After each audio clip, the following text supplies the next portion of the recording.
नाशिकमध्ये डीजेच्या दणदणाटामुळे एका 23 वर्षाच्या युवकाचा मृत्यू झाल्याचा आरोप केला जातोय। नितीन फकीरा रणशिंगे असं मृत युवकाचं नाव आहे। नाशिकच्या फुलेनगर परिसरात ही घटना घडली होती। डीजेच्या दणदणाटामुळे त्याच्या नाकातोंडातून रक्त आलं अशी नोंद पंचवटी पोलीस ठाण्यात करण्यात आली आहे।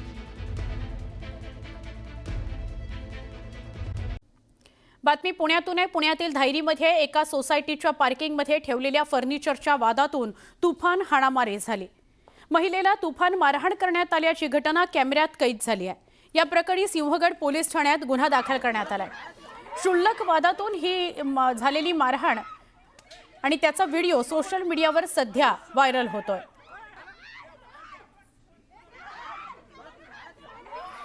सोशल मीडियावर हा व्हिडिओ व्हायरल झाला। एका महिलेला तुफान हाणामारी करण्यात आलेली आहे। पार्किंगच्या जागेवर सामान ठेवलं अशा प्रकारातून ही मारहाण झालेली आहे।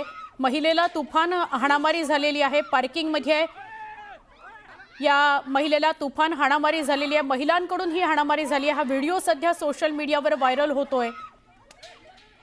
अत्यंत धक्कादायक घटना पुण्यामधून नेमकं काय घडलंय हे आपल्याला अधिक सविस्तर जाणून घ्यायचंय। आता जी बातमी समोर आली आहे, सोशल मीडियावर हा व्हिडिओ व्हायरल होतोय की एका महिलेला पार्किंगमध्ये सगळ्या महिला आणि पुरुष मिळून मारहाण करतायत।